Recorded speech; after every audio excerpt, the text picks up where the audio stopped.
The first question that confronts us when we take up Felix Mendelssohn's second published string quartet is, what key is it in? Some editions indicate A major, and the work sometimes appears that way in concert programs. Others, the majority, say A minor. Why should there be any question? The second quartet, actually the earlier in order of composition, begins and ends in A major. There is otherwise, however, very little A major music in it. The first, third, and fourth movements are A minor movements, and the F major second movement is clearly related to that key. This yields a very curious puzzle, one unlike any other I know. I think I should start by saying a few words about musical acoustics and how the basic properties of musical sound have shaped the music making of all cultures. The most basic fact of musical acoustics is that the first 5 partials of the harmonic series give us the notes of a major chord. This no doubt accounts for the fact that the overwhelming majority of the world's music has a major key sound. The tonic major chord is the default, built into the properties of sound itself. This means that minor key music is somehow derived from the latter, and this accounts for the fact that some of you learned 3 forms of the minor scale when you were taking your piano lessons or whatever. Those 3 forms of the scale are made necessary by certain chromatic adjustments that are made in minor key music in order to get it to behave more like major key music, with strong dominant to tonic resolution tendencies. To illustrate the proportions of minor to major key music that I just mentioned, take any representative slice of the music of some major European composer of the 18th or 19th century and see how many of those pieces are in minor keys. Among the 12 London symphonies of Joseph Haydn, for instance, only one of them is in a minor key, and it ends with a finale in the parallel major. The same is true of Beethoven's 9, 2 of which are in minor keys, both with parallel major finales. You can find the same kind of proportions in Mozart's mature symphonies and his piano concertos, although he was more likely to end those minor key works in the minor key. This suggests a proportion of roughly 1 in 10, and I believe in a broader survey of European music that proportion will hold up pretty well. I pointed out that some minor key works, in fact the majority, end in the parallel major, for instance Beethoven's C minor symphony with its great C major finale. It's much rarer to write a major key work that ends in the parallel minor, but Mendelssohn did just that in a prominent case, that of his Italian symphony, and that approach can also be heard in the later Brahms in his first piano trio. So what's going on in Mendelssohn's second quartet? I think I should outline it here and return to the particulars as I take up the movements in turn. The quartet begins with some beautiful A major music that, as far as the first movement is concerned, serves an introductory role. There's more to that music, however, and if you're in the habit of listening to music architecturally, that is, noticing what is left unsaid by the end of one section, and noticing how its needed consequent is prepared, you'll catch it right away. That introductory music consists mostly of a clearly antecedent paragraph that requires a roughly equal amount of music to complete the idea that it begins. When the time comes round for the consequent paragraph that will furnish that completion, the music derails. It hangs up rhythmically, then shifts mode, then sets off into the body of the movement without having done roughly half its work. What follows then is clearly a 4-movement work in A minor, with the first, third, and fourth movements set in that key, and the second in the submediant key, F major. From the time that modal shift occurs and the first movement is well and truly launched, the only other A major music you'll hear is the trio of movement 3, until we get to the very end. At the conclusion of a remarkably severe A minor finale, and after a tremendous struggle of some kind, the music that began the quartet returns. This time, the consequent paragraph denied us in that earlier appearance is completed, and the quartet is laid to rest quietly with an A major benediction. It seems to me that there are a couple of ways we might understand this. One is that we have here a minor key work set in an A major frame. A rough analogy might be that of a 19th century painting of some bloody historical event, carnage everywhere, but set in a gilt frame that seems to suggest the very opposite of that painting's import. I've seen a few instances of that and always found the juxtaposition striking, if not jarring. The other way of looking at it takes a more narrative approach. We have an A major quartet with a turbulent story to tell. In that case, the opening music sets the stage and the rest unfolds dramatically. At the end, everyone lives happily ever after. This reading is certainly supported by the nature of the finale, which begins with a tempestuous recitative straight from the opera stage. If that's your understanding of this quartet, you may well wish to list it in your concert program as an A major work. I'll say no more about this curious feature, and will leave it to you to determine which of those two approaches makes better sense. The Opus 13 quartet is generally regarded as Mendelssohn's first mature string quartet, the Opus 12 work having been composed a couple of years later with the publication out of order. And it is a very great masterpiece by an 18-year-old composer. Keep that in mind. It's an early and important example of the principle of cyclic construction, that is, the technique of bringing back in later movements music heard in earlier ones. There are familiar instances of this in the music of Beethoven, who died a few months before the writing of this quartet. For example, the return of the first three movements' main themes during the finale of Beethoven's Ninth Symphony. Mendelssohn took this idea much further, and it became a fairly regular feature of his chamber music. We encountered it in the first published quartet when the first movement's third theme, the new theme presented during that movement's development section, returned in movement 4, to say nothing of the return of the entire coda of movement 1 to finish the final movement and lay it to rest quietly, something very much like what happens in this quartet. In this video, you'll be hearing a reading by the Melos Quartet in a release by Deutsche Grammophon. Movement 1 begins with the sweetest imaginable song in A major, music that seems not at all like an introduction, although that is what it turns out to be. Its antecedent paragraph explores some meltingly beautiful chromatic harmonies, secondary dominants, before yielding to what seems to be its needed consequent, which begins with a three-note motive extracted from a song the composer had written a few years earlier, a song entitled Ist es wahr? Is it true? The song's question is an innocent one. Is it true that you wait for me in the arbor by the vineyard wall? The import of the first part of that question seems to have changed in the present context. Maybe something more like Beethoven's Muss es sein? Must it be? A famous three-note motive from Beethoven's Opus 135 string quartet. In fact, the present work owes quite a lot to Beethoven's late quartets, about which more later.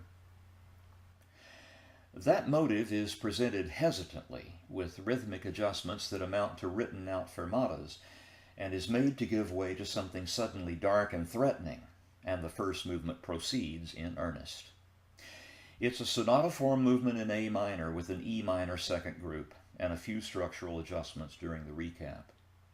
That minor key flavor is maintained throughout, and the movement ends severely.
The second movement is set in the quartet's warm submediant key, F major.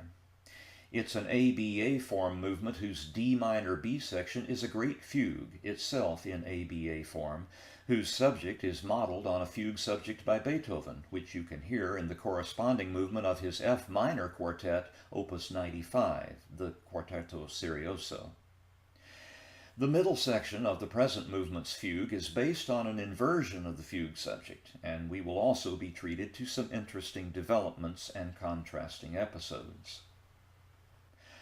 One of the most unusual features of this movement is its proportions. The F major A section is only about a minute long, somewhat expanded upon its return, but that D minor fugal section is almost 3 times that length.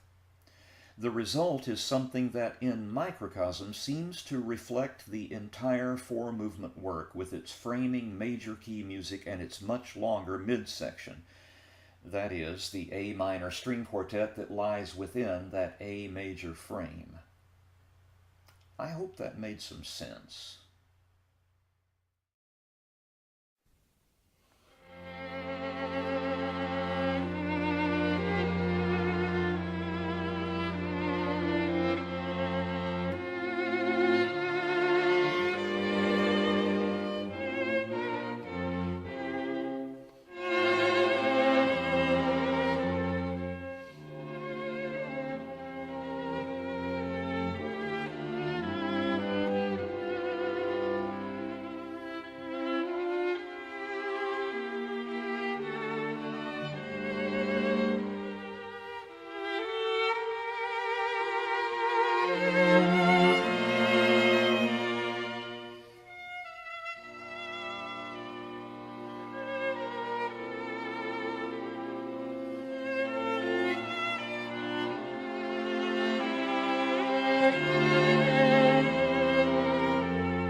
Movement 3, which Mendelssohn has characterized as an intermezzo, takes the form of an A minor scherzo with a parallel major trio in a faster tempo. This charming music is another good example of Mendelssohn's celebrated feather-light scherzo style, a style we've already encountered in this series a couple of times. I'll furnish some links in case you'd like to do some comparative listening. The return of the opening A minor submovement is written out to accommodate some beautiful counter melodies, and a brief coda based on the trio's music but now in A minor simply evaporates into the ether.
During the first couple of decades of the 19th century, a profound shifting of gravitational center began to occur in such serious media as the symphony and string quartet, resulting in the moving of that center of gravity from the first movement to the last.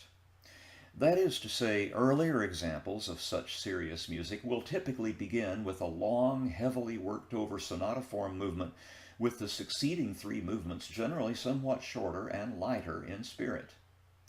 That's what accounts for the use of the hybrid form sonata rondo in so many symphonic finales during the generation of Haydn and Mozart. The shifting of gravity from the first movement to the last began in earnest with some of the symphonies of Beethoven, although the tendency could be said to have been adumbrated by Mozart in his Jupiter Symphony. The two most obvious specimens in the case of Beethoven are his Fifth and Ninth Symphonies, with the Eroica also leaning in that direction. Mendelssohn has adopted that strategy for this quartet. The final movement is notably longer than any of the others and is obviously the most serious of the four, particularly in the context provided by Movement 3. The movement opens with a recitative that might well be sung by an operatic heroine beset by adversity, and the theme it introduces is a surging, anguished theme that unfolds with a will of its own. That last accounts for some very large adjustments made during the recap, when that great span of music I've identified as theme 2B simply fails to materialize, its place having been taken by a transition that is much more worked out than before. Notably, the music's fugal development section is largely concerned with the fugue subject introduced in Movement 2. I really don't have the words to begin to capture the magic of all this music, so I'll simply say a few words about its ending and step aside to let you enjoy it. The coda begins with an apparent modal shift. For just a moment, it looks as though an A major victory might be snatched from the jaws of A minor defeat, but that's just another instance of the kind of secondary dominant we've seen elsewhere. The real resolution of all that turmoil comes only after a lengthy first violin solo that finally exhausts its energy and its tears and subsides sweetly into the parallel major for a return of the first movement's introductory material, shorn this time of its earlier chromatic highlights and thus somehow more innocent sounding. And this time the motive Ist es wahr, that began a failed consequent paragraph in the first instance, is granted its long withheld answer, and Mendelssohn's second quartet comes to its conclusion in the glow of A major.